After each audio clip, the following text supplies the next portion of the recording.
Informasi penting, pemerintah tetapkan 2 kategori penerima skema baru tunjangan pensiun.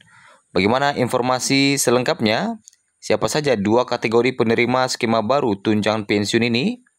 Berikut informasinya kita sampaikan pada hari ini Jumat 16 Mei 2025.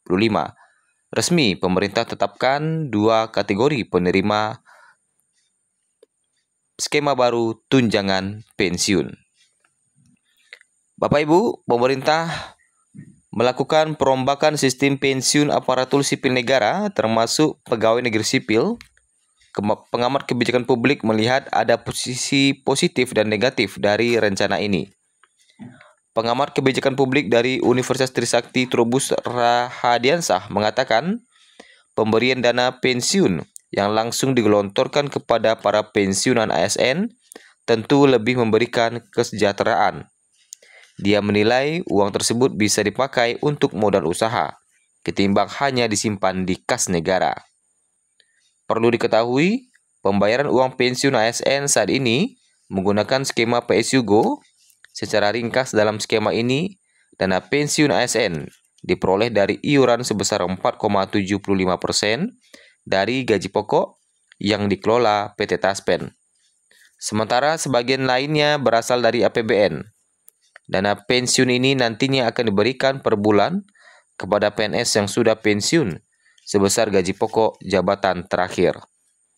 Masalahnya, skema pensiun yang sebagian diambil dari kas negara ini dianggap memberatkan APBN, terlebih dengan tren aging population yang diperkirakan akan terjadi di kalangan ASN Indonesia.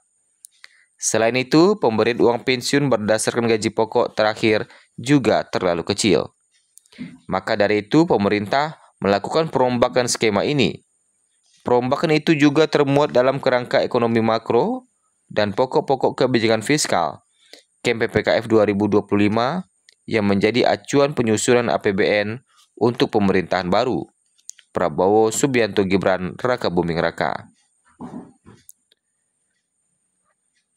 Dalam dokumen itu, pemerintah memang belum memberikan. Trubus menilai skema pemberian uang pensiun secara gelondongan itu juga bisa mencegah korupsi dalam pengelolaan dana pensiun. Dia mengutip kasus-kasus korupsi yang terjadi di PT Asabri maupun PT Taspen.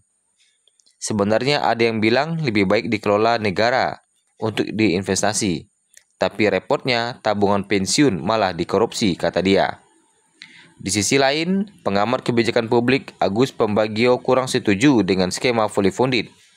Dia menilai kesadaran masyarakat masih kurang, termasuk ASN untuk berinvestasi masih minim.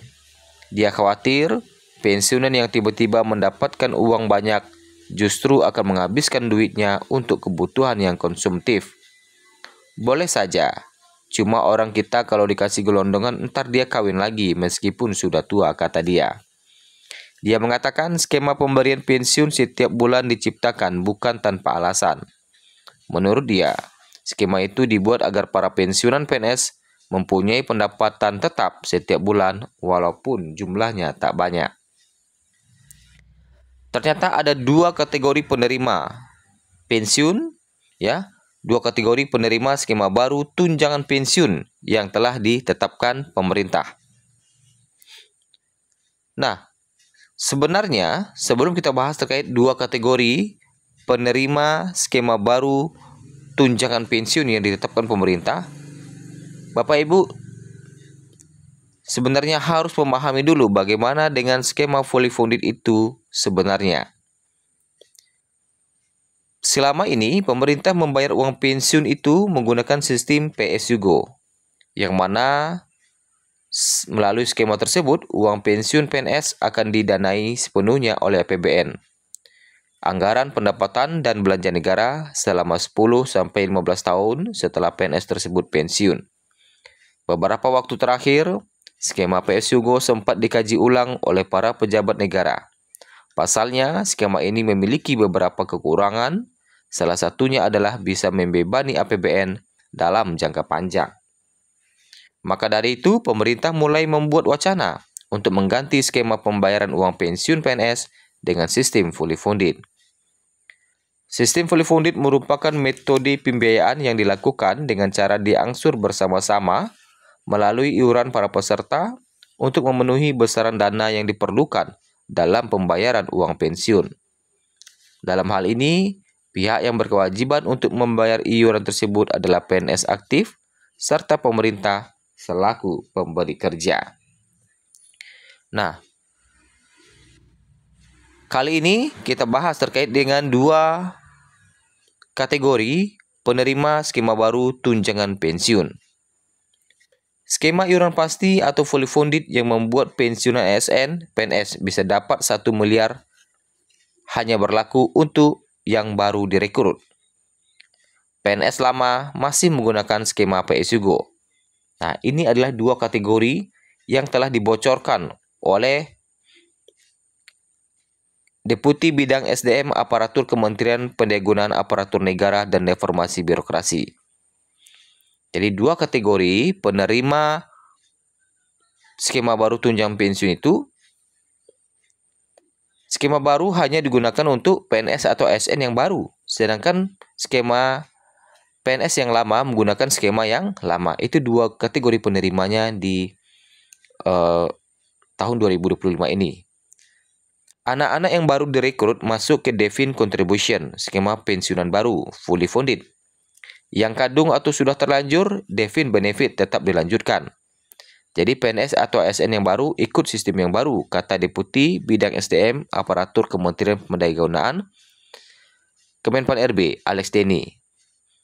Nah, dengan skema yang baru ini disebut dengan iuran pasti alias fully funded. Uang pensiunan yang diterima PNS akan lebih besar karena iuran yang dikenakan adalah persentase dari take home pay yang jumlahnya lebih besar. Alasan skema fully funded ini hanya bisa diterapkan kepada ASN atau PNS yang baru, kata Alex, menyangkut dengan aturan yang sudah ada. Apabila skema fully funded ini juga diterapkan pada ASN atau PNS yang sudah bergabung, maka pemerintah juga harus merombak perjanjian kerjanya. Ini konstruksi hukum yang kita pikirkan. Kalau secara teknis mungkin bisa, tapi gimana perjanjian yang sudah dibuat sekian tahun? Belum tentu semuanya oke, karena ini individual sekali, jelas Alex. Melalui skema fully funded ini, pemerintah berharap bukan hanya PNS saja yang bisa mendapatkan pensiunan, tetapi juga pegawai pemerintah dengan perjanjian kerja bisa mendapatkan pensiunan. Nah, jadi dengan skema fully funded, dua kategori penerima itu nantinya adalah PNS yang baru dan P3K. Nah, sedangkan PNS yang lama itu masih menggunakan sistem lama. Ini menurut bocoran dari beberapa pihak. Nah, apakah benar pensiunan lama tidak akan menggunakan skema fully funded? Semua itu baru akan terjawab kalau kita sudah menerima aturannya. Nyatanya hingga saat ini aturannya masih belum terbit yang masih kita nantikan. Jadi dua kategori penerima skema baru itu adalah PNS dan P3K yang baru. Sedangkan PNS lama masih menggunakan sistem yang lama. Itu adalah informasi sementara. Apabila aturan sudah terbit nanti barulah kita bisa informasikan kembali. Kita masih menunggu aturan resminya.